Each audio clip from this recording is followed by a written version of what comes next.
Chapter 1, the almost reunion. Genna Cross had survived worse work functions. Product launches where someone forgot the actual product. Mixers where the only refreshments were celery sticks and regret. One memorably chaotic event where the guest speaker arrived drunk and tried to auction off his shoes. Compared to all that, tonight's reception should have been simple. "Genna, please. I can't do small talk with executives again," whined Chad from marketing, his voice following her through the hallway hours earlier. "You're the social butterfly. I'm more like a social moth. I just want to sit in the corner and eat free mini quiches," which was how she'd been roped into being his +1 for this informal networking opportunity, hosted by Pinnacle Innovations, their soon-to-be partners on the new joint campaign. A big deal. A stressful deal. A deal in which she, Genna, would absolutely not embarrass herself by knocking over a table or tripping in heels. Ideally. Now, inside the hotel ballroom, she scanned the glittering room, the brushed gold signage, the conversation clusters forming and reforming like migrating fish. Classic corporate glamour. Ambient jazz, a light floral scent from the centerpiece arrangements, and people pretending to enjoy sparkling water. She smoothed the front of her emerald wrap dress and plastered on her most professional smile. No chaos tonight. No weirdness. No, her heart lurched. Across the room, near the low-lit bar, a profile came into view. Familiar. Impossible. A straight nose she used to kiss the ridge of, dark hair cut shorter than she remembered, broad shoulders filling out a tailored navy suit. He looked older, more polished, but unmistakably him. Tom Taylor. Her chest constricted so fast she forgot to breathe. No, couldn't be. The universe wouldn't be that cruel or hilarious. She blinked, blinked again. The crowd shifted, blocking her view. Then he reappeared, turning his head slightly, catching her line of sight like a spotlight locking onto a target. Their eyes met. Genna froze. Tom's expression flickered. Recognition. Shock. Something like old hurt tightening his mouth. A muscle in his jaw twitched. Then he looked away sharply and stepped back, like he'd been burned. He was leaving. He was actually leaving. "Wait," Genna murmured. But her voice barely reached her own ears. She pushed through a mildly disapproving knot of executives, murmuring apologies as she navigated the maze of small talkers and hors d'oeuvres trays. Her heels wobbled under adrenaline. She caught a flash of Tom's suit jacket near the exit doors. He walked fast, focused, determined to disappear. "Excuse me, sorry, so sorry."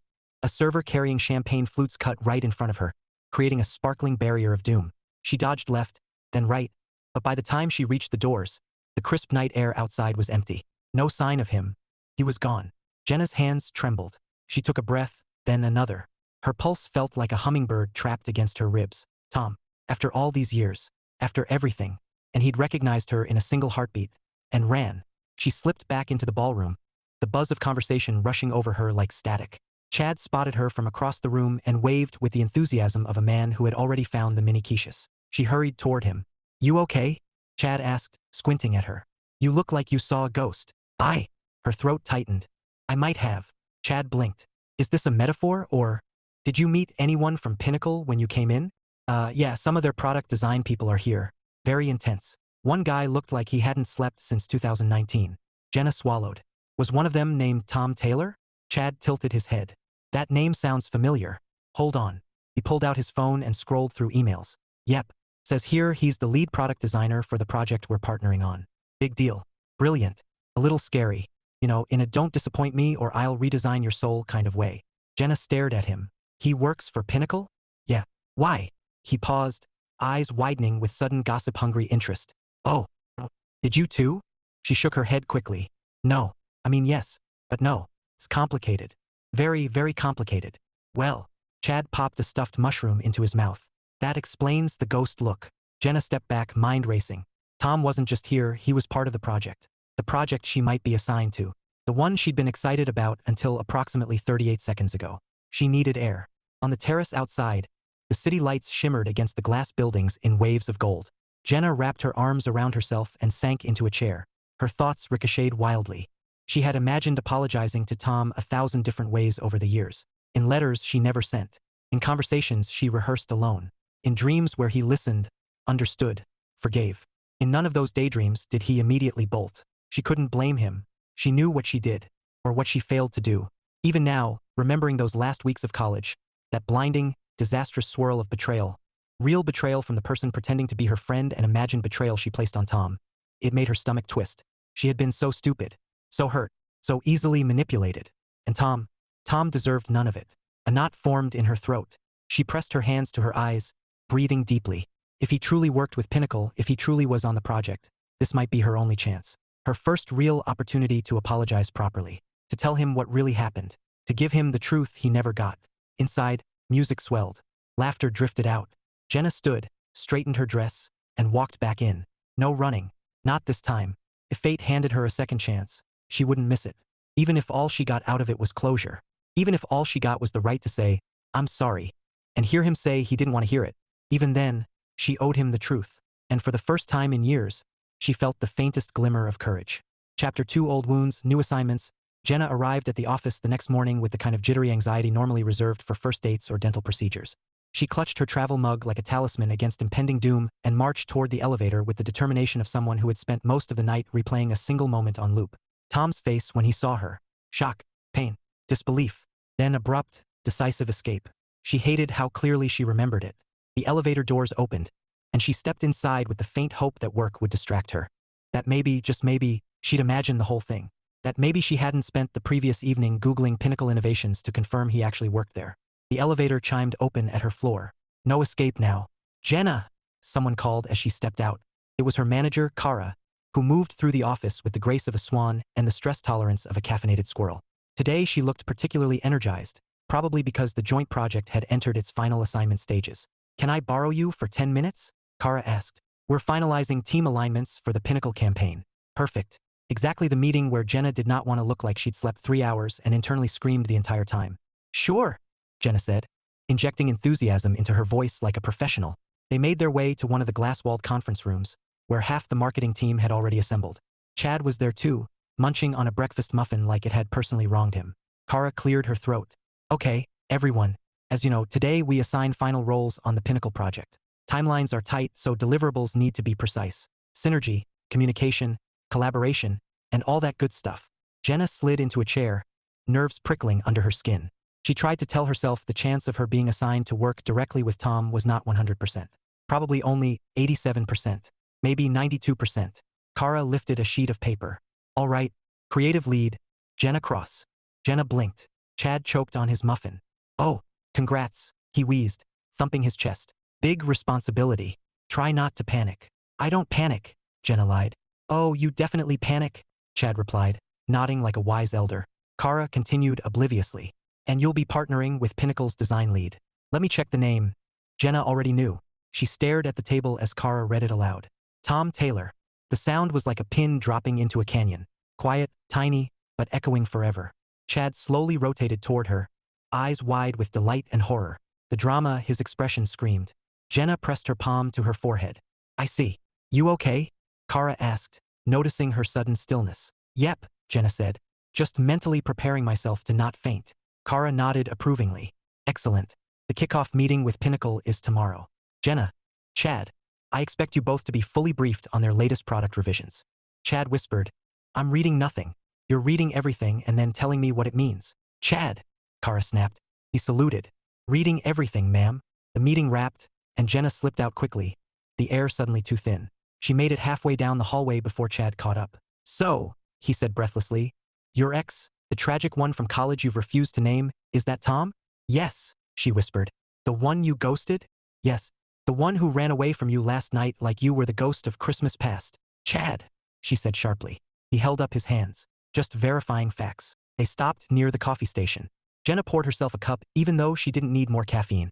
Her bloodstream already vibrated like radio static. "I didn't expect to see him," she said quietly. "And I definitely didn't expect to work with him. This is complicated." Chad softened a little. "Do you want me to talk to Kara? Tell her you need a different assignment." Genna hesitated. For a moment she imagined saying yes. Imagined choosing the easy path, the safe one. But then she remembered Tom's back as he walked away last night. Remembered all the apologies she never gave. All the truth he never heard. "No," she said at last. "I need to do this. I need to." She searched for the right words. "I need to be accountable. Even if all we do is work together professionally." Chad blinked, then grinned. "Wow. Character development at 9:17 in the morning. I'm proud." She nudged him with her shoulder. "Don't make it weird." "Oh, I will absolutely make it weird." Across the city, Tom Taylor sat at his desk with a mug of black coffee and the most misleading document ever created. A scheduling request form. His boss, Mark, stood across from him chewing thoughtfully on a pen cap. "You're requesting to step down from being Pinnacle's point of contact on the campaign?" "Yes," Tom said calmly. "Because of time management conflicts?" "Yes." Mark raised an eyebrow. Tom, you're a machine. You're allergic to time management issues. Tom kept his expression neutral. I think reallocating responsibilities would be productive. Aha. Mark leaned on the edge of the desk. This wouldn't have anything to do with you bolting out of the networking event last night like someone lit your suit on fire? Tom's jaw flexed. Coincidence. Mark studied him. You did see the partner team there, right? Yes. And you saw someone specific? Tom didn't answer. Mark exhaled, half amused, half sympathetic. You know, there's a rumor you have an ex there. Tom stared at him. Rumors require confirmation, which I'm not giving. So it is true. Mark. All right, all right. Mark lifted his hands in surrender. But look, you're one of our best. I put you on this because I trust you, and because this partnership is huge. You stepping off sends the wrong message. Tom looked down at his hands. Strong, steady, capable. He'd built a career out of things he could control: systems, design, structure. No surprises, no heartbreak. Seeing Genna last night had been the opposite of all that. I can work with them, he said finally. I'm a professional. Mark grinned. There he is. I knew you wouldn't bail. He clapped Tom on the shoulder. Kickoff's tomorrow. Don't be late. As soon as his boss left, Tom leaned back in his chair and rubbed the bridge of his nose. Professional. He could do that. He absolutely could. He had survived late-night deadlines, catastrophic prototypes, and a senior developer who once tried to wire an espresso machine into a workstation. He could survive Genna Cross, right? But images of her from last night kept intruding. The brief shock of recognition, the flicker of something in her eyes that looked too much like guilt. He'd spent years burying the hurt. Years convincing himself she didn't care, that he was simply a mistake she'd grown bored of. Years building walls high enough that nothing could shake him again. Yet one glimpse of her had cracked something he didn't want to look too closely at. He set his mug down with a soft clink. Tomorrow he would see her again. Tomorrow he would be prepared, calm, distant, untouchable. He had to be. The next morning arrived far too quickly. Genna stood outside the conference room where the joint kickoff was scheduled, clutching her notebook to her chest like armor.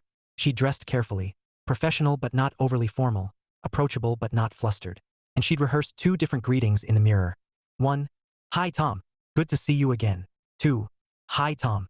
I'm not here to ruin your life. Neither felt perfect. Chad appeared at her side, looking surprisingly put together. Okay, he whispered. Game plan. You do the talking. I'll sit there and occasionally nod like a wise sage. Absolutely not, she replied.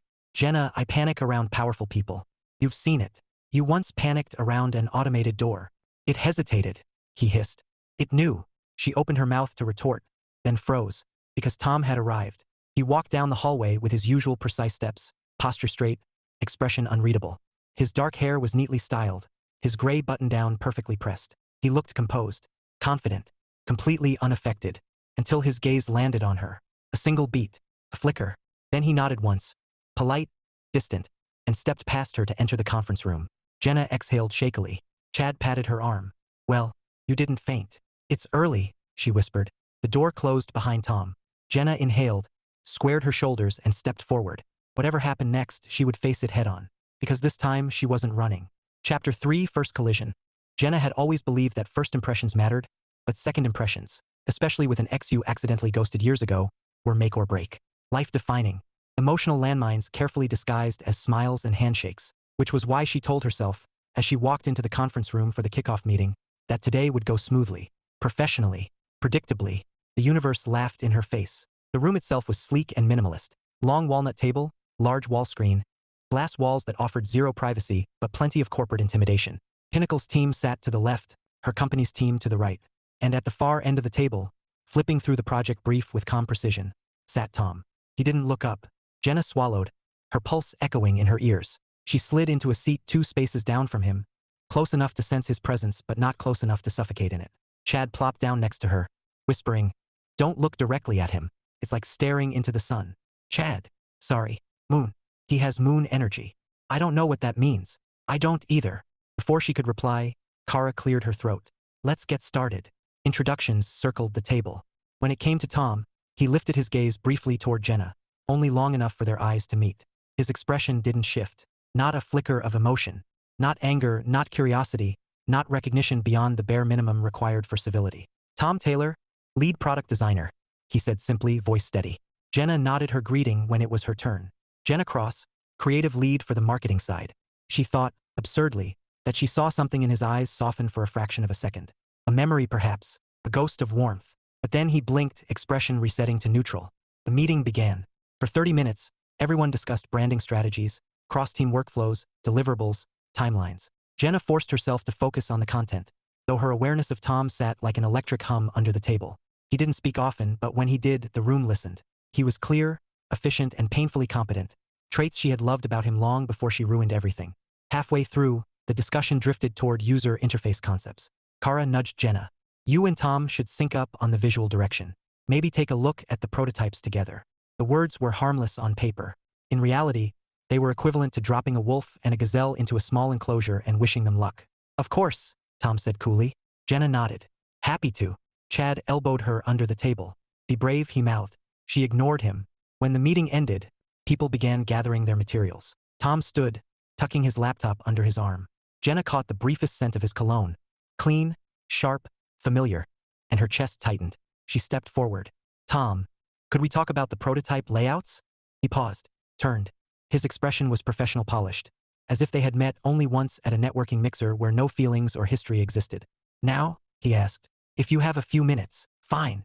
He gestured toward a smaller breakout room across the hallway. Genna followed, trying not to overthink the fact that she was about to be alone with him for the first time in 6 years. The room was empty except for a small table, a monitor, and a tray of fresh coffee that some helpful assistant had left. Tom set his laptop down.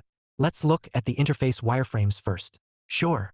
Genna reached for her notebook. She didn't notice the coffee tray on the table's edge. Tom reached for the monitor's remote at the same moment. His elbow brushed the tray. A cup wobbled. Genna lunged. Tom lunged. The laws of physics united against them.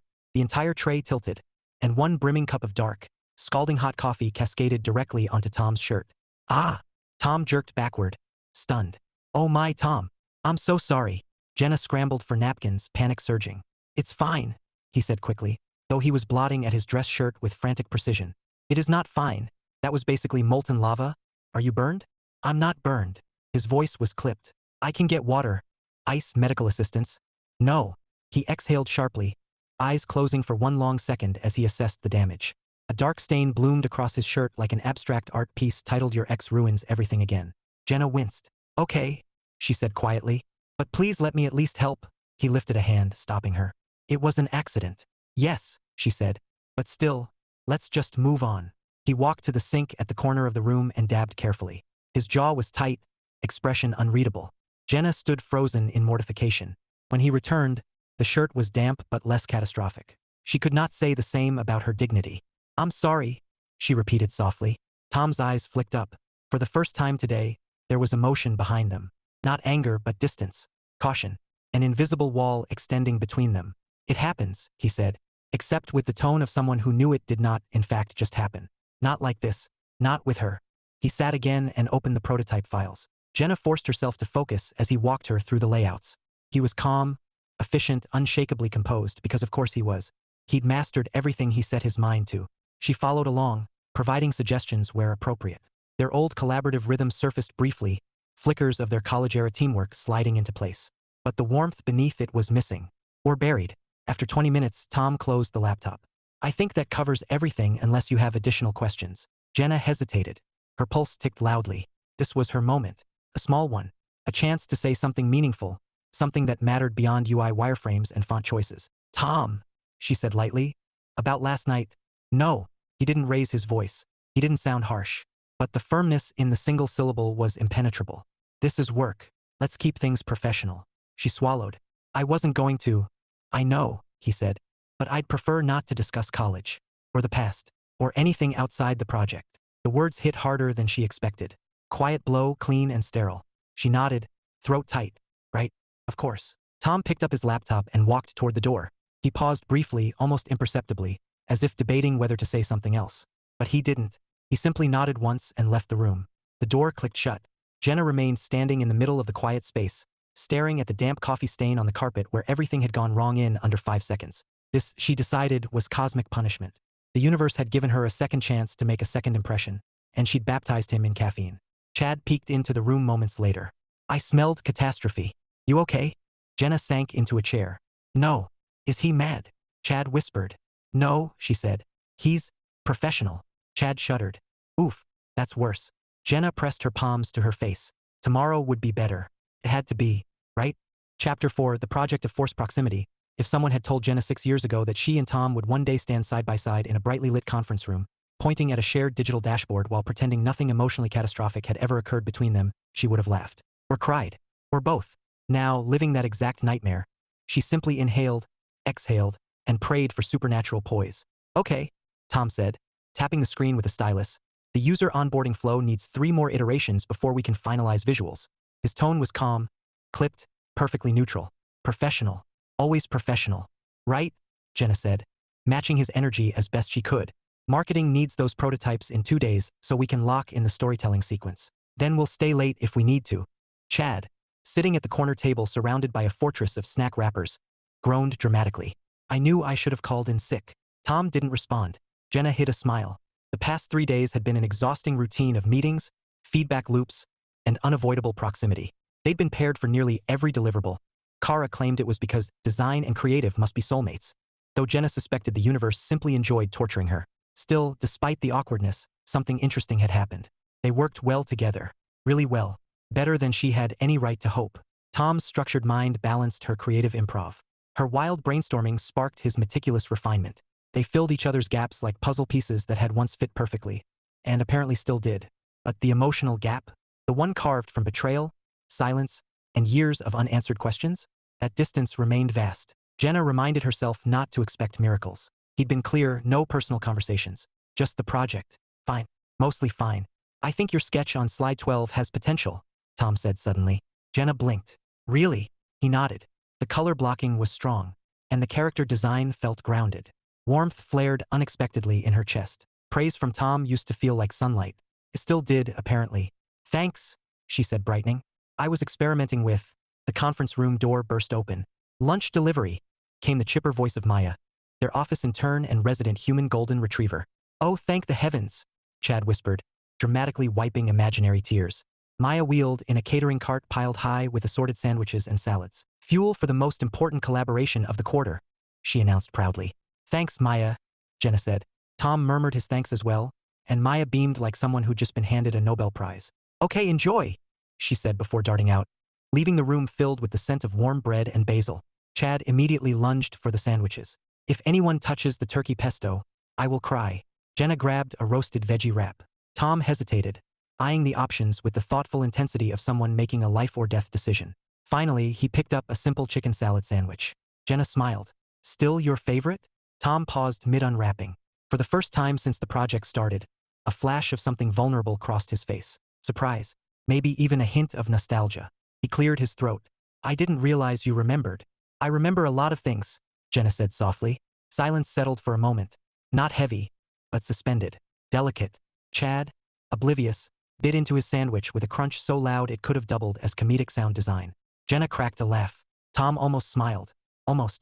They ate with minimal conversation, but the tension felt lighter, less sharp, more like cautious coexistence. At 2:17 p.m., the universe decided things had been going too smoothly. Guys, Chad said, staring at his laptop. We have a problem. Tom and Genna both turned. What happened? Tom asked, already sounding resigned. So remember how we uploaded the test assets to the shared drive? Chad asked. Yes, Tom said. And remember how we specifically labeled everything neatly and professionally? Yes. Well, Chad continued, rotating his laptop so they could see, someone accidentally swapped the naming conventions. So now the prototype files are linked to the wrong storyboard images, which are linked to the wrong animation tests. And the demo video played automatically. A sleek, futuristic interface appeared. Then it transitioned abruptly to a cartoon avocado doing jazz hands. Genna choked on her water. Tom blinked. Why is there an animated avocado? That's not just any avocado, Chad said defensively. That's avocado, the mascot from last year's wellness campaign pitch you rejected. Tom stared at him. I rejected it because she tap danced into the legal guidelines section. Well, she's back, Chad said grimly. And she's very enthusiastic. The avocado winked. Tom's eye twitched. We have a client review tomorrow. Genna pressed her lips together to stop from laughing. Okay, we can fix this. Tom rubbed his temple. We can, but it'll take hours. Chad sank back dramatically. Hours of my life, gone. Genna clapped her hands. All right, let's divide and conquer. Chad, untangle the naming mess. Tom, I'll help reling the correct prototypes. We can finish this. Tom met her gaze, searching her expression. Professional, determined, focused. He nodded. Okay. So began the longest 4-hour stretch of their lives. They worked across several screens, their shoulders occasionally brushing as they passed devices back and forth. Every accidental touch sent a spark along Genna's nerves. Tom reacted differently. He stiffened each time, then adjusted the distance as though proximity itself was a dangerous variable. But slowly, they settled into something like their old rhythm. Slide 8's fixed, Genna announced. I've relinked pages 4 through 11, Tom said. Avocado has been banished back to the archive, Chad declared triumphantly. By 6:30 p.m., they sat back, exhausted but victorious. The files were organized, the demo functional, and the avocado retired. Tom exhaled. Good work, everyone. Genna smiled. We make a pretty solid team. Tom didn't look at her, but his voice softened slightly. We always did. The words hit her like a gentle blow. Unexpected, warm, bittersweet. Before she could respond, he stood and gathered his things. We should head out, he said. Long day tomorrow. Genna nodded and grabbed her bag. Chad scooped up his snack debris. As they walked out of the office, Tom held the door open for her. A small gesture, but one that made her chest tighten. Good night, Genna, he said quietly. She swallowed. Good night, Tom. He walked away down the hallway, steps measured, shoulders steady. Genna watched him go. Maybe they weren't friends. Maybe they weren't even comfortably acquainted. But something had shifted. The wall he'd built hadn't come down. But maybe, just maybe, it had a crack. Chapter 5. The Fracture Lines. Genna arrived at the office early the next morning, clutching her latte like it contained the secrets to immortality. She'd barely slept. Every time she closed her eyes, her mind replayed Tom's voice from yesterday. We always did. 6 years of silence had passed between them, yet the old rhythm still pulsed beneath the surface. Familiar, steady, frightening. She wasn't foolish enough to take it as forgiveness. But it was something. The joint client review was scheduled for 10, and she wanted everything polished before Tom arrived. Maybe if she showed him she could be dependable, consistent, he would at least allow more than strictly professional words to pass between them. She opened the project dashboard. Everything looked clean. Everything looked organized. Everything looked, her eyes froze. Wait, that's not right, she muttered, clicking rapidly. The timeline looked wrong. Some transitions were out of order. Images that had been relinked last night now pointed to placeholder graphics. No avocado, thank God. But something had altered the system. Genna's pulse spiked. Oh no, no, no. What happened? The conference room door opened behind her. Morning, Tom said, stepping in with a coffee of his own. She turned in her seat. Something's wrong. He walked over immediately. No hesitation. No clipped distance in his expression, at least not yet. What exactly? He stopped when he saw the screen. These weren't like this last night. I know, Genna said. Everything was perfect when we left. Tom leaned forward, studying the damage. This is beyond accidental. Someone manually overwrote the links. She stiffened. You think someone sabotaged it? No, he said slowly. But whoever accessed the files had no idea what they were doing. As if summoned by narrative irony, a frantic voice burst from the hallway. Oh no. Oh, please don't be mad.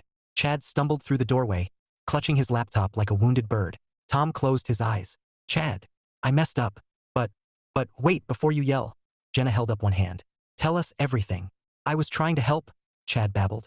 Just a few adjustments. I wanted to streamline some transitions, so the video looked smoother in the presentation. Tom pinched the bridge of his nose. Chad, you weren't supposed to touch anything. I know, Chad wailed dramatically. But I just wanted to impress everyone. Genna blinked. How early did you get here? 6. Couldn't sleep.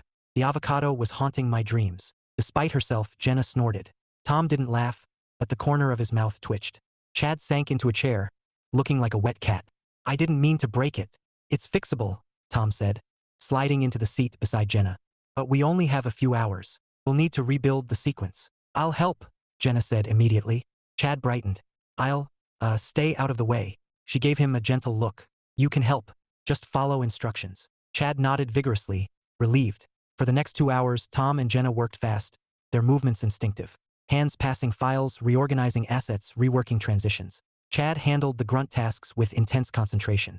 Tom didn't speak more than necessary, but something about the way he sat closer than usual, or how he didn't correct her suggestions, made Genna's heart do strange, aching flips. They finished with 15 minutes to spare. At 9:55 a.m., Kara burst into the room in a whirl of floral perfume and caffeinated enthusiasm. Okay team, ready to wow our clients. Genna exchanged a look with Tom. We're ready, Tom said. Kara took the lead, but Tom and Genna handled the walkthrough with practiced synchronicity. The clients nodded, asked sharp questions, and, miracle of miracles, approved the direction unanimously.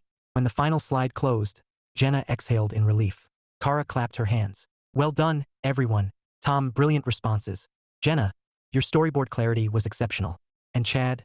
Yes, Chad said, hopeful. Thank you for not speaking. Chad wilted. I participated in spirit. The clients left. Kara flitted away to another meeting. That left Tom and Genna alone in the suddenly quiet room. Her pulse jittered. Tom packed up his laptop. You did good work. You too. Silence stretched, not cold, but waited. Genna chewed her lip. She'd been waiting for an opening. A moment like this. If she didn't try now. When? Tom, she said gently. I want to talk about, he froze. His shoulders stiffened. His jaw tightened. Every ounce of progress from the past days evaporated. Genna, he said quietly. I told you before. I don't want to reopen the past. I know, she whispered. But I need to say. Don't, he said sharper this time. She flinched. His eyes immediately softened, guilt flickering there. But he still stepped back, as if creating distance was the only way to breathe. This project is going well, he said, voice steadying. We work efficiently together. Let's keep things uncomplicated. Her chest stung. It's not uncomplicated for me. He hesitated. A long, terrible second passed. Genna, he exhaled. It can't be anything else. She swallowed hard. Even a conversation? He didn't answer. He didn't have to. His silence was enough. She nodded slowly. Okay, I respect that. Tom lifted his bag and moved toward the door. He paused as if he wanted to say something. Anything. But then he walked away, leaving her alone with the soft hum of the empty conference room. Genna stared at the door long after it clicked shut. He wasn't cruel. He wasn't angry. He was hurt, still hurting, and she had caused it.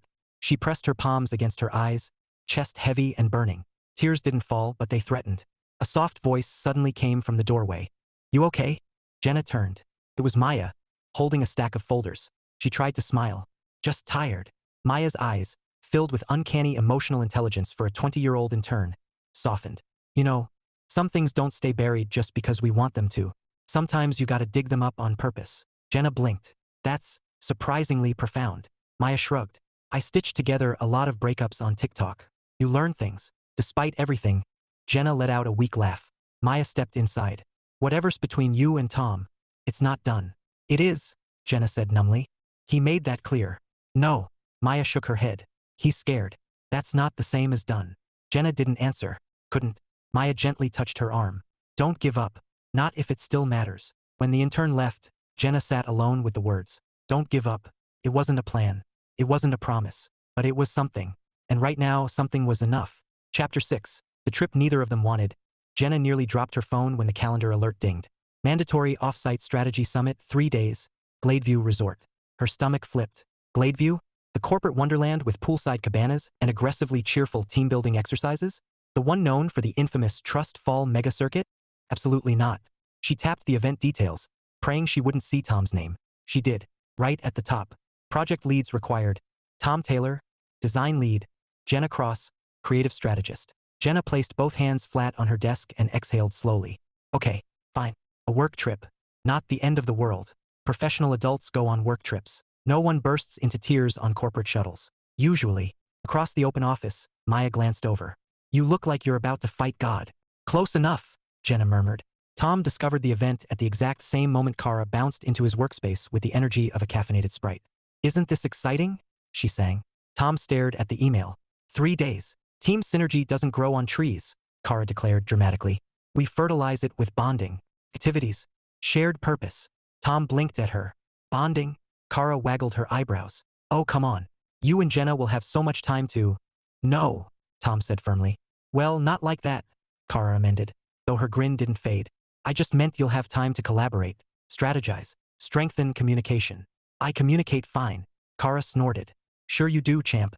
Before she pranced off, she added brightly. Corporate says you two are sharing a breakout cabin since you're the joint project heads. Isn't that convenient? Tom's brain stopped functioning. A cabin, he repeated, voice hollow. A luxury cabin, Kara corrected. 2 bedrooms, shared living area, shared workspace, private deck, built-in espresso. She clasped her hands. So romantic. Tom gave her a flat look. I mean, she backpedaled. Professional. Very professional. But her eyes sparkled. Tom closed the email. This could not be happening. The corporate shuttle looked like a cheerful marshmallow on wheels. White, glossy, and plastered with the company's slogan forward together. Genna considered walking into traffic instead. Tom arrived exactly on time, dressed in dark jeans and a charcoal jacket, looking like he'd been carved from reluctance and mild irritation. Their eyes met as they both reached the shuttle steps. He paused. Morning. She nodded. Hi. They boarded. The only available adjacent seats were two in the middle. Every other spot was filled with excited coworkers, half of whom were already playing icebreaker games. Genna slid into the window seat. Tom sat beside her, stiff as a board. I didn't know about this trip until yesterday, she said carefully. Neither did I, he replied. Silence. Thick, but not as sharp as before. More like emotional bubble wrap. Uncomfortable but soft around the edges. The shuttle lurched forward. A woman from finance shouted, "Road trip selfie," and started snapping photos like a chaotic paparazzo. Tom flinched away from the camera glare. Genna muffled a laugh. 30 minutes into the drive. The shuttle hit the highway and the ride smoothed. The sun warmed the window. Genna slowly relaxed. Tom didn't. She could see it in the tight set of his jaw. The way he kept tapping his thumb against his knee. Was he anxious about the cabin? The trip? Her? Before she could ask, the PA crackled. Good morning, team. Our first activity begins now. Everyone check your email for the Teamwork Bingo Challenge. Groans filled the shuttle.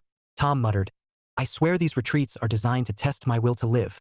Genna snorted before she could stop herself. He glanced at her, and for just a second, his expression softened. Amused. Almost nostalgic. Her breath caught. The moment passed, but it had been there. The resort was a sprawling modern lodge nestled between pine forests and sparkling lakes.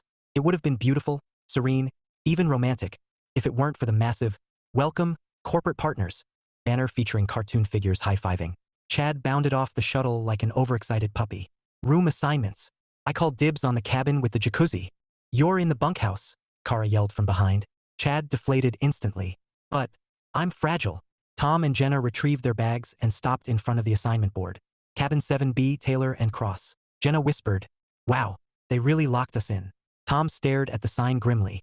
It's a cabin, not a cage. She lifted a brow. Feels cage adjacent. He fought a smile.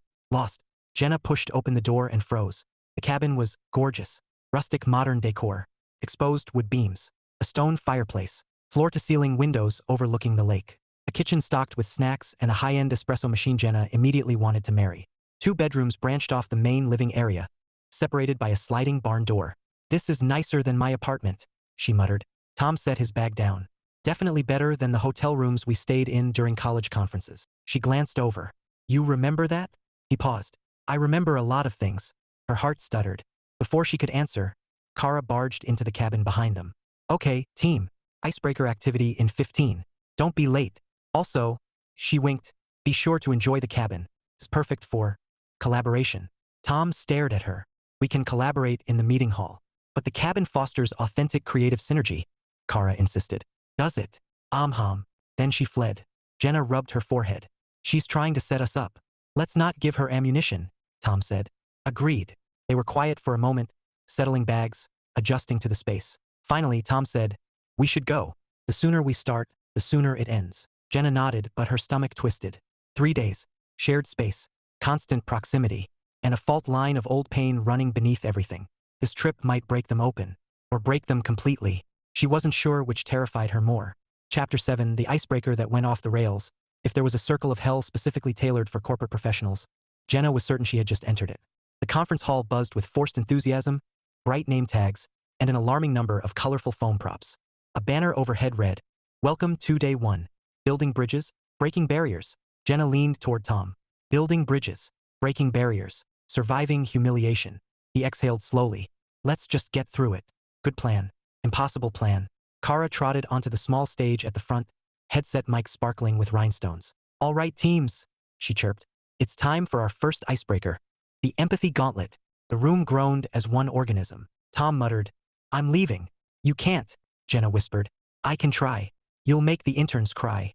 He paused. Damn, you're right. Kara clapped loudly. Pair up with someone you work closely with. Genna and Tom looked at each other. Of course, Tom said under his breath. Of course, Genna echoed.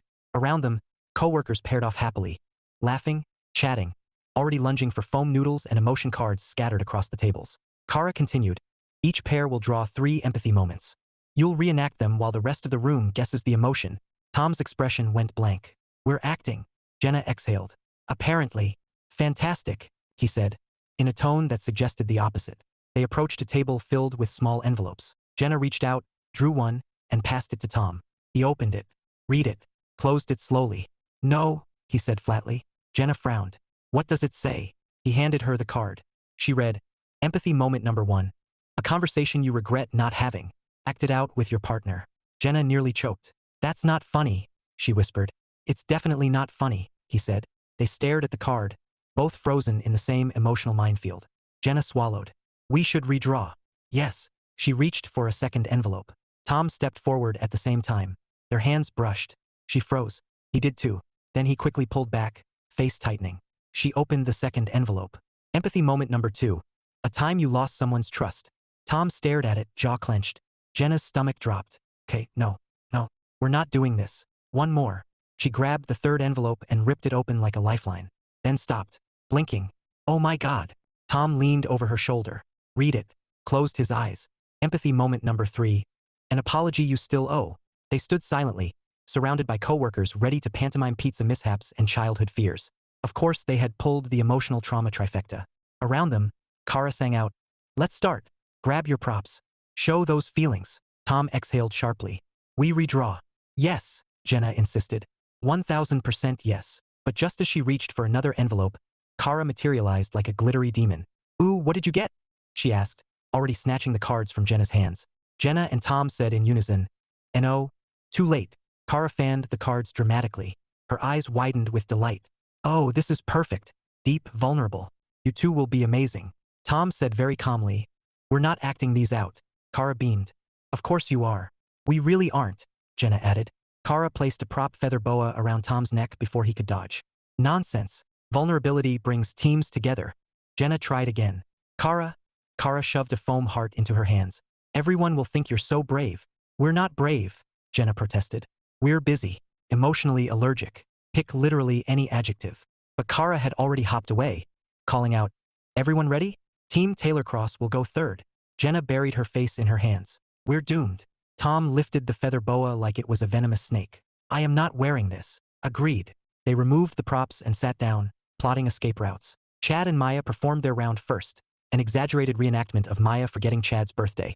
It devolved into dramatic sobbing and a foam weapon duel. Easy. Fun. Totally not catastrophic. Then a pair from accounting did a skit about burned cupcakes. And then, Kara called, "Tom and Genna." Jenna's blood pressure spiked. Tom's expression remained unreadable, but she could see the tension in his shoulders. They stepped forward. The room quieted. Kara practically vibrated with anticipation. Genna swallowed. "We're going to reinterpret the cards," she whispered to Tom. "Good." They faced the crowd. Genna spoke first. "Our scenario is titled, Clear Communication." Tom added dryly, "A thrilling concept." Genna forced a smile. "Imagine two co-workers who had a misunderstanding. A long time ago." Tom crossed his arms. "And they agree that showcasing said misunderstanding in front of 30 colleagues would be counterproductive." A few people chuckled. Genna nodded. "So instead, we present a simple, universal message. Talk to each other." Tom lifted his hand. "Before making assumptions," Genna continued. "Before shutting people out." Tom's voice dipped a note. "Before walking away." Their eyes met. The room faded a little. Her pulse thrummed. His expression softened, barely, but enough. Then he stepped back. "That concludes our demonstration." Genna inhaled shakily. "Thank you." The room applauded. Some laughed, thinking it was comedic deadpan. Others nodded, impressed by their unique interpretation. Kara looked mildly disappointed that no one cried, but she clapped enthusiastically anyway. As Tom and Genna returned to their seats, he leaned close and murmured, "Thank you for not making that a catastrophe." She whispered back, "You're welcome." Their arms brushed. Neither moved away, but neither spoke again. The big group scattered for free time after lunch, forming clumps headed for hikes, kayaking, and beanbag toss competitions. Genna, drained and needing space, slipped onto the lake trail. She walked quietly beneath the tall pines, the breeze cool, sunlight dappling the water. Footsteps approached behind her. She didn't turn. She already knew. Tom slowed beside her. He didn't speak at first. They just walked, matching pace, matching silence. Finally, he said softly, "About earlier, the cards." She looked up. They were a bit on the nose. "Yeah." A bird fluttered from a branch overhead. Genna toyed with the zipper of her jacket. "I wasn't trying to force anything. I panicked." "You handled it fine." She gave a weak smile. "You handled it better." "Well." His tone was dry. "I've had practice pretending everything is fine." A blow she felt straight through her ribs. "Tom." He stopped walking. She did too. He was staring at the lake, not her. "Those cards weren't funny," he said quietly. "Not to me." "I know. I'm sorry." He exhaled slowly. "We're supposed to work together. And we are. But this trip, this closeness, makes it harder to ignore everything else." Her breath caught. Do you want me to keep more distance? His jaw flexed. That's the problem. She waited. Tom looked at her then. Really looked. I don't want distance, he admitted. But I don't trust what I want either. Her heart stuttered painfully. Tom. He shook his head, not rejecting her, but stopping himself. We should head back, he said eventually. She nodded, even though she wanted to say 1,000 things. They walked back to the resort together. Not close, not far. A careful, quiet space between them. A space that felt dangerous, and hopeful, and unbearably fragile. Chapter 8. Cabin Conversations and Cracks in the Armor. The sun dipped low behind the lake by the time the day's final workshop ended, painting the water in streaks of orange and gold. Genna felt wrung out, emotionally, socially, spiritually. If she had to participate in one more trust fall or communicate with your eyebrows exercise, she might actually dissolve into mist. Tom looked no better. He stood beside her outside the conference center, hands in his jacket pockets, posture tense but tired. The group dispersed in pairs and clusters, some heading toward the dining hall, others toward the cabins. Kara marched by, pointing at them with a wink that held far too much implication for a supervisor. Remember, she called, tonight is free time. Use it wisely. Team bonding is all around us. Tom muttered. Does she hear herself? Genna sighed. Constantly. They walked toward cabin 7B in silence, their steps crunching along the gravel. She wasn't sure if she should say something. Ask about their late conversation, apologize again, pretend nothing had happened, or maybe sprint into the woods and let the raccoons adopt her. Tom cleared his throat. We should go over tomorrow's schedule, right? Work. Safe territory. Yeah, she said. Good idea. When they reached the cabin, Genna unlocked the door. Inside, warm lamplight greeted them. The place felt cozier in the evening, like a private retreat. Too cozy, maybe. Tom set his bag on the sofa. I'll make coffee. You don't have to. It'll help us stay focused, he said, which she suspected meant, it'll keep us from saying things we probably shouldn't. Still, she nodded. Sure. He moved to the kitchen, and she sat at the small dining table, flipping open her laptop. The hum of the espresso machine filled the space. It was a comfortable noise, familiar somehow. Tom brought her a mug. No unnecessary words, no lingering pause, but thoughtful all the same. He sat across from her. Okay, he said. Tomorrow morning is the cross-department challenge. Design and creative pitch a joint prototype. Genna nodded. We're in decent shape. We just need to finalize the visual progression. Agreed.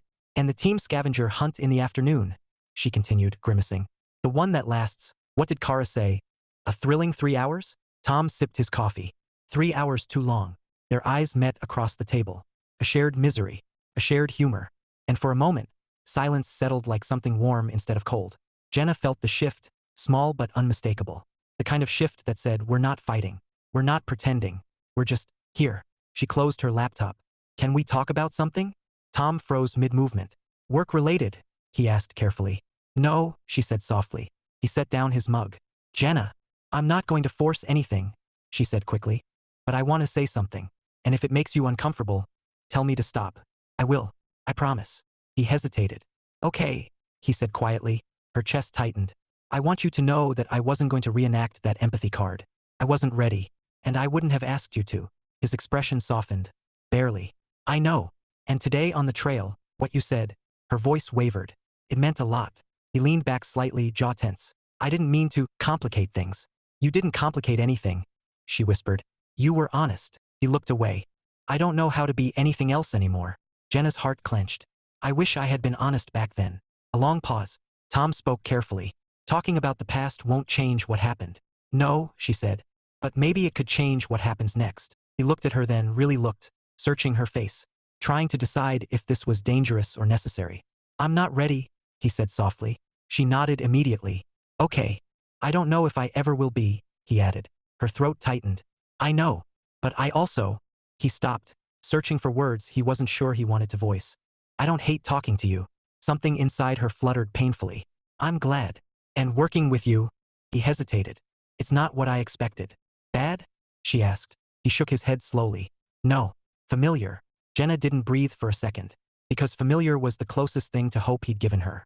He looked away again, as though afraid to meet his own honesty. We should get some rest, he murmured. Right? She said. Long day tomorrow. She stood, collecting her laptop, but before she could retreat to her bedroom, Tom spoke again. Genna. She turned. His eyes lifted to hers, hesitant, conflicted, but no longer shut. Thank you, he said quietly, for not pushing. Something warm and aching unfurled in her chest. You're welcome, she whispered. Tom nodded once, almost imperceptibly, then headed to his room. Genna stood in the quiet cabin, heart pounding, pulse humming with something equal parts hopeful and terrifying.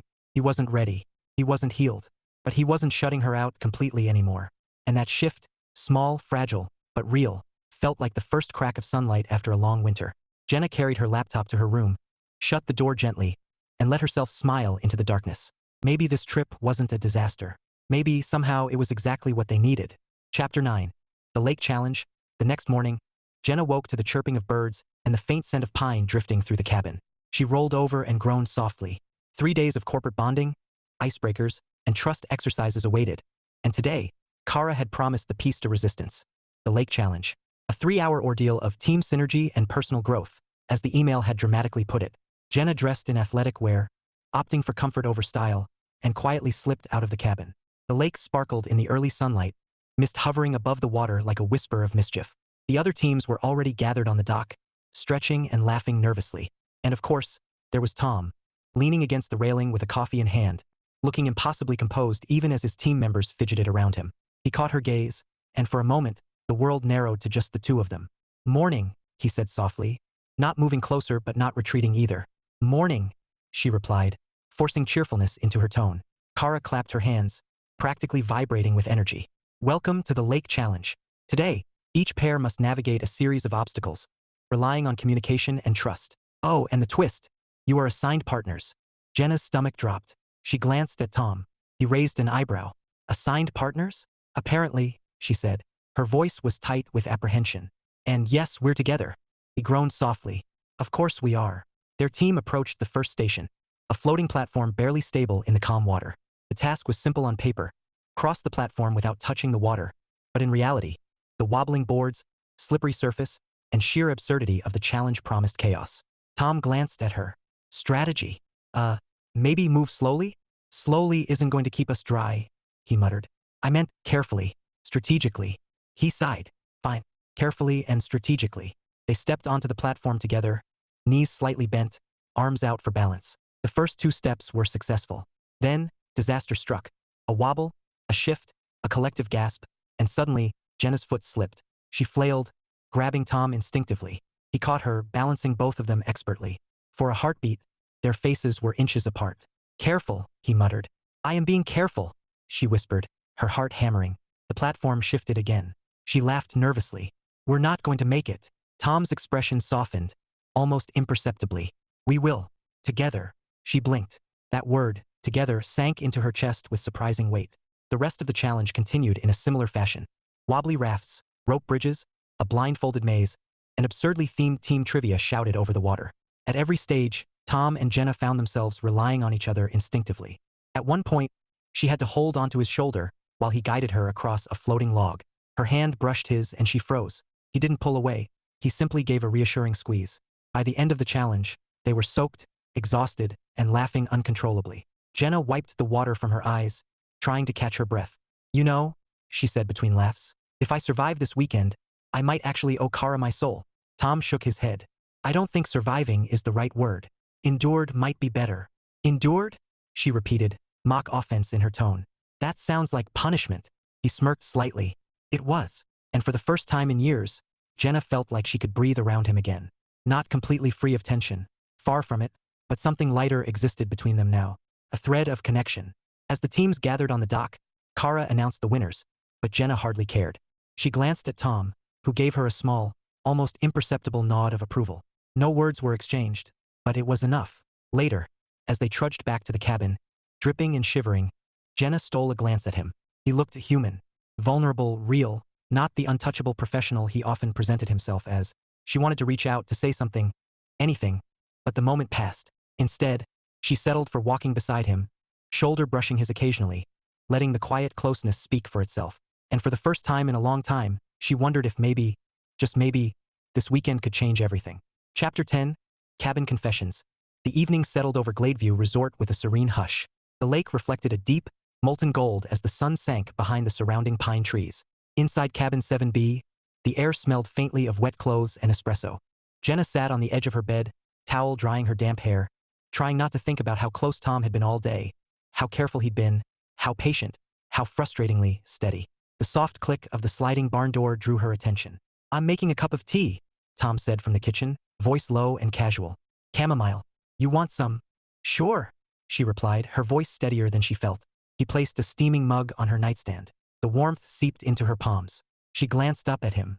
"Thanks." He nodded, avoiding eye contact. He leaned against the counter, arms crossed, studying the cabin's corner like a general surveying a battlefield. "Can I ask you something?" she said softly, testing the water. He raised a brow.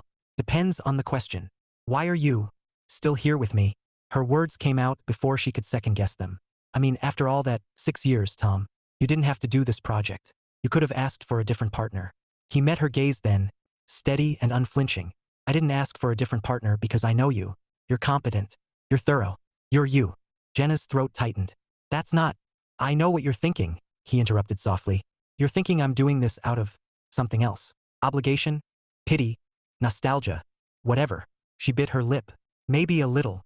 Tom's expression softened, a shadow of that old warmth she remembered from college. "It's none of those things. I'm here because it makes sense professionally. And yes, because I don't hate being around you." Her chest ached at the words. 6 years of regret, 6 years of silence. And suddenly he gave her a fragment of what she'd been craving all this time. Honesty. I didn't get to explain back then," she whispered, feeling the weight of every lost year. I thought you cheated," he finished for her. His voice wasn't angry, just resigned. Her stomach dropped. "Tom, Genna." He held up a hand. "Don't. Not yet. I need to hear you say it, but not like this. Not now. Not while the cabin walls are watching." She nodded, trembling. "Okay." He looked away, sipping his tea. Silence settled between them, thick but not suffocating. The kind of silence that allowed truths to hang in the air, just waiting. Finally, Genna exhaled. "I thought you cheated." Her words were barely audible. "I believed it, and I didn't even give you the chance to defend yourself." She stopped, unable to continue. The shame clawed at her throat. Tom set his cup down carefully. His hand hovered over the counter, close to hers, but not touching. "That was a long time ago. I can't change what happened then. But you—" he shook his head slightly. "You were hurt, misled. I get it. I really do." Her eyes burned. "But I didn't even try to find out the truth. I let him, our friend, convince me of a lie. And you never begged. You left." "I left because I deserved better than silence," he said, quietly, cutting to the bone. "I loved you, Genna. I still do. But if someone doesn't respect me enough to hear my side, I can't stay. I won't stay." Her knees buckled slightly, and she sat on the edge of her bed, head in her hands. "I failed us, Tom. I failed you." He exhaled, the weight of years evident in his shoulders. "You did. But that was then. We're here now. That's what matters." Her head shot up. "Now?" "Yes." He stepped closer, close enough that she could feel the warmth radiating off him. "Now we have a chance to fix things. Slowly, carefully, on our terms." She swallowed hard. "I don't want to ruin this again." "You won't," he said, voice soft but firm. "Because we'll be honest, and we'll communicate. And yes, sometimes it'll be uncomfortable. But at least it'll be real." For the first time in 6 years, Genna felt the tight knot in her chest begin to loosen. Not completely, not yet, but enough to hope. "I want that," she whispered. Tom's lips curved in the tiniest of smiles. "Me too." They sat there for a moment longer, the cabin warm around them, the world outside quiet. No words were needed, just a fragile, tentative understanding forming between them. Tomorrow, the lake challenge had pushed them into literal closeness. Tonight, the cabin offered emotional proximity. And slowly, tentatively, Genna realized that the cracks in their past weren't walls anymore. They were doorways. And maybe, just maybe, she could step through them. Chapter 11, The Late-Night Confession. By the time the cabin had settled into quiet, only the gentle hum of the espresso machine and the faint ripple of the lake outside remained. Genna was on her laptop again, pretending to finalize project notes, but her mind was elsewhere. The words she had rehearsed for months, maybe years, hovered just out of reach. The sliding barn door creaked. Tom stepped inside, his presence filling the space without a sound. He was in sweatpants and a simple t-shirt, far more relaxed than he had been in the past days. He leaned casually against the counter, arms crossed, his usual composed demeanor softened by the evening. "You're still working?" he asked softly. Yeah. Just finishing things up," Genna replied, her voice tight. He took a slow step closer. "You don't have to. You've done enough." Her fingers froze on the keyboard. "Tom, He raised a hand, halting her before she could stumble over herself. "I want to hear it, but I need you to be sure. Not out of guilt, not out of panic." Her chest tightened. "I've never been more sure of anything in my life." He nodded once, silently encouraging her to continue. "I'm sorry. she began, her voice wavering. For everything. For believing the lie. For ghosting you without even a conversation. For letting him, our so-called friend, convince me of a story that wasn't true. For failing us. Her throat tightened, tears prickling at the corners of her eyes. Tom's jaw tensed, but he didn't speak. He simply watched, his gaze steady, absorbing every word. I love you, Tom, she admitted in a whisper. I never stopped, and I don't want to lose you again. Not to misunderstanding, not to silence, not to fear. I want to do this, us, right? If you'll let me. The cabin fell silent. Even the espresso machine seemed to pause, waiting. Finally, he exhaled, a slow, deliberate breath that seemed to carry years of restraint. He stepped closer, until they were only a foot apart. His voice was low, barely above a whisper. I've loved you too, Genna. Always. But I swore off love for a reason, because I couldn't risk being hurt like that again. And yet, here you are. And you mean more to me than I thought anyone could. Her hands shook slightly. So, what does that mean? Tom's lips curved into the faintest smile, the first real one she'd seen in years. It means we start over. Carefully. Honestly. And no ghosts. No lies. No running away. Genna's heart soared. I can do that. He hesitated for a moment, then reached out, brushing a strand of damp hair from her face. His touch was gentle, reverent almost. I'll hold you to that, he said softly, and she felt the weight of both promise and trust in his words. A laugh bubbled up from her chest, half relief, half disbelief. I never thought we'd get here. Neither did I, he admitted, his eyes twinkling in the cabin's soft light. But here we are, and I'm not letting go this time. For the first time in 6 years, Genna felt truly seen, truly understood, and truly connected. And when Tom leaned closer, she didn't step back. She let herself be pulled into the moment, into the warmth of him, into the beginning of something carefully, intentionally theirs again. The cabin felt small, cozy, a safe haven from the world outside. And for the first time in years, Genna allowed herself to believe that love, real, honest, patient love, was possible. The lake shimmered outside, reflecting the night sky, and for the first time, Genna felt like maybe, just maybe, all the broken pieces could be made whole. Chapter 12, Team Triumph and Tentative Trust. Morning arrived over Gladeview Resort with the kind of crisp clarity that made the lake glitter like scattered diamonds. Genna woke to birdsong and the faint smell of pine, but her mind wasn't on the scenery. It was on Tom. She hadn't seen him this open in years. The late-night conversation had shifted something intangible between them. There was still distance, caution, and unspoken history, but there was also hope, a thread connecting them stronger than either dared to acknowledge. She dressed quickly, grabbing a lightweight jacket and her notebook, and headed toward the lakeside gathering. Tom was already there, leaning against the dock railing with a mug of coffee, the same calm energy he always carried. He glanced at her and offered a small nod. No words, no teasing, just a quiet acknowledgement that felt heavier than any conversation. Kara appeared, practically vibrating with excitement. Good morning, team. Today's challenge is the ultimate team build. Success depends on communication, creativity, and trust. And yes, she winked at Genna and Tom. You two will be leading the first group. Genna swallowed hard but felt a steadier resolve. Tom's presence at her side anchored her. The challenge consisted of a series of lakefront activities designed to test teamwork, floating obstacle courses, rope lifts, a makeshift raft to navigate the bay, and a final puzzle to unlock a treasure chest of corporate rewards. Genna and Tom split responsibilities without hesitation. Her ideas for structure and sequencing meshed seamlessly with his eye for execution. Every instruction was met with mutual understanding, every misstep corrected with calm humor rather than frustration. At one point, Genna slipped while securing a rope. Tom was instantly at her side, steadying her and muttering, "Careful." She smiled despite herself. "Always careful." He smirked briefly. Not for long, apparently. The group laughed, lightening the intensity of the challenge. By mid-afternoon, their team was ahead, efficiently solving problems and improvising when obstacles went awry. Finally came the last test, a coded lock guarding the treasure chest. It required logic, patience, and cooperation, something Genna and Tom handled like a well-oiled machine. She held the pieces steady while he decoded the symbols, silently communicating through glances and gestures. The lock clicked open, and the chest revealed a small stash of chocolate, branded water bottles, and celebratory balloons. The team erupted in cheers. Genna looked at Tom, who gave her a small, victorious smile. Their hands brushed as they reached for a balloon at the same time. "Nice work," he said softly. "You too," she replied, heart fluttering. Afterward, as the teams dispersed to clean up, Genna and Tom lingered on the dock, watching sunlight dance across the rippling lake. "I didn't think this trip would be like this," she admitted. "Like what?" he asked, though the corner of his mouth twitched upward. "Like manageable. Fun. Us working together again." He tilted his head, studying her. "We're better at this than we were in college." "Much better," she said, grinning. "Mostly because we don't argue about everything." "Mostly," he amended, voice teasing but soft. A quiet moment passed, peaceful and steady. Genna realized that for the first time since college, the past didn't feel like a prison. It was a lesson, yes, but also a bridge. And Tom was standing right there on the other side.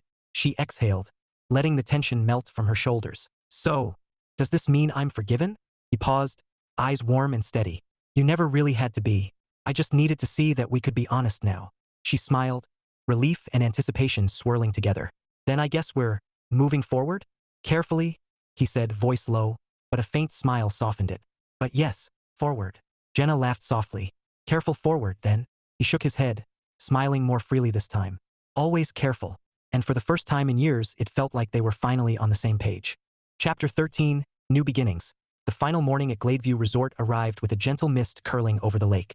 The weekend had been exhausting, emotional, and transformative. Genna stood on the cabin deck, sipping coffee, letting the cool air wake her fully. The sun was just beginning to rise, reflecting gold on the water, and for the first time in years, she felt like she could breathe without the weight of past mistakes pressing down. Tom joined her silently, mug in hand. He didn't need to speak. His presence alone was grounding. They watched the mist rise, the world quiet around them. Finally, Genna broke the silence. You know, I never thought we'd get here. Not after everything. Tom took a slow sip of his coffee. Neither did I, he admitted. But we're here, and that's what matters. She smiled softly, heart full. I'm glad you didn't give up on me, even when I probably deserved it. He shook his head. You never deserved that. I just needed to see you willing to fight for us, too. I am, she said, resolute. I want this. Carefully, yes, but fully. His hand brushed hers, tentative at first, then firm. Careful, yes, but fully, he echoed. For the first time since graduation, the weight of the past didn't feel like a chain around her heart. Instead, it felt like a bridge being rebuilt, stronger, more resilient, and open to possibility. The cabin buzzed with the early stirrings of the other teams, packing up for departure.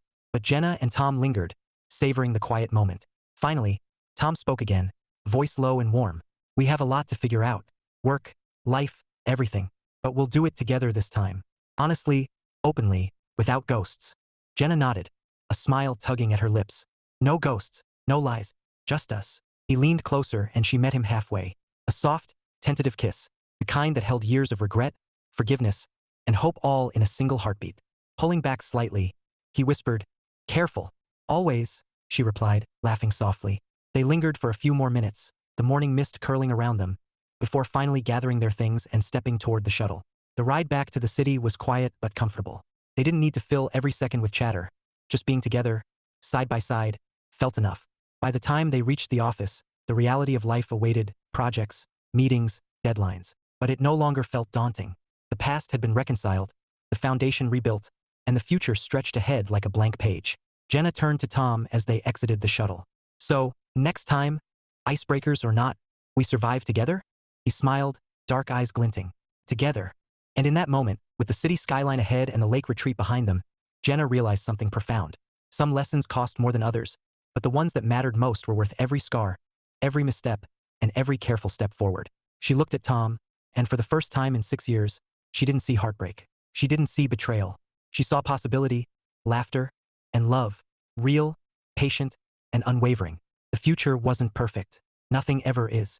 But for the first time, she believed that together, they could face it. Hand in hand, they walked into it, careful, full, and ready.